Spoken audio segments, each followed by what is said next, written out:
ওই তো মায়ের দেখ আছে জীবনের সমস্যাটা। কারা গো বাপু?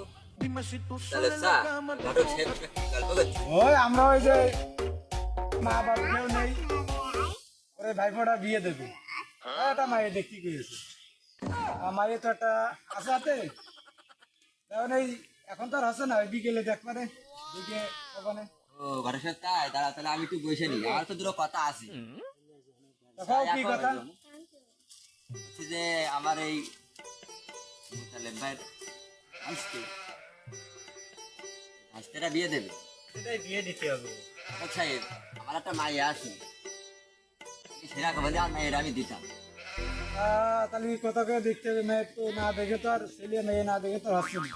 তাহলে এক কাজ করো, তাহলে তোমরা বিকেল বেলায় আমার বাড়ি আইসো।